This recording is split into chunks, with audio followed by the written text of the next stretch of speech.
اور اس کا مقصد نہ صرف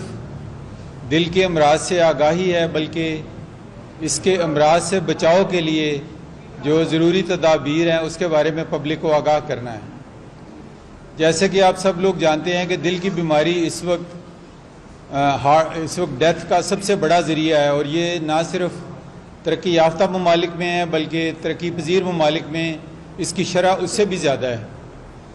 بدقسمتی سے پاکستان بھی اس سے محفوظ نہیں ہے، اور اس وقت بھی جو ہمارے اپنے اعداد و شمار ہیں ان کے مطابق تقریباً 4 سے 5 لاکھ افراد ہر سال اس موذی مرض کی وجہ سے موت کے منہ میں چلے جاتے ہیں،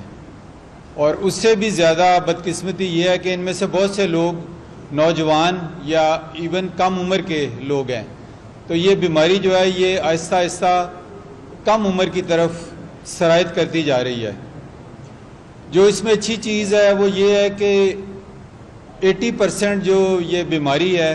یہ پریونٹیبل ہے۔ اس کا مطلب یہ ہے کہ ہمارے اپنے ہاتھ میں ہے کہ ہم اس کو روک سکتے ہیں، اور اس کے لیے صرف ہمیں اپنی طرز زندگی میں کچھ بنیادی تبدیلیاں کرنے کی ضرورت ہے، جو کہ کوئی بہت ایکسپینسو یا کوئی بہت مشکل نہیں ہے۔ اور موٹے الفاظ میں اگر اس کو کہیں تو وہ یہی ہے کہ سادہ طرز زندگی، جو کہ اسلام میں بھی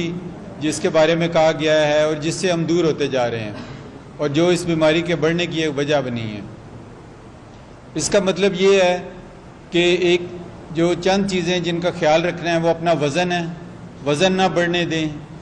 دوسری چیز اپنے بلڈ پریشر اور شوگر اور کولیسٹرول، یہ 3 چیزیں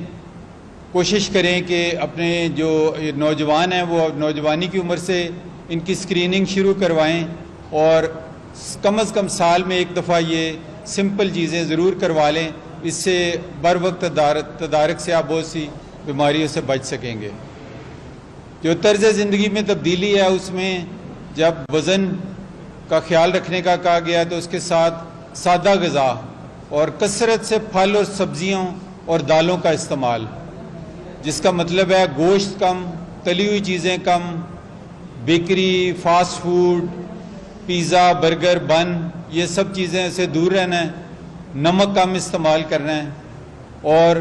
اس کے ساتھ کم از کم کوشش کرنی ہے کہ ہفتے میں 5 دن 1 گھنٹہ آپ کم از کم سیر کریں، چاہے کسی بھی جگہ پہ، اگر آپ کے قریب کو پارک ہے وہاں جو کر لیں، اگر آپ کسی جم کے ممبر ہیں وہاں جا کے ایکسرسائز کریں۔ یہ چیزیں اگر آپ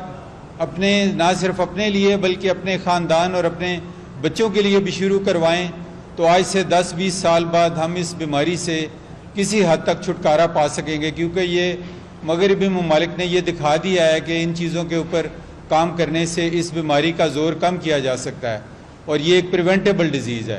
تو اس لیے ہمیں کوشش کرنی چاہیے کہ ہم اپنے اسلامی اصولوں پہ عمل کریں اور کوشش کریں کہ اپنی زندگی میں سادگی کو اپنائیں اور سادہ غذا اور اپنا سادہ طرز زندگی اس کو اپنائیں، اور اس کے ساتھ ساتھ ایک ضروری چیز ہے کہ کم از کم 7 سے 8 گھنٹے کی پرسکون نیند۔ جب نیند کا فقدان ہوتا ہے تو اس کے ساتھ بھی انسان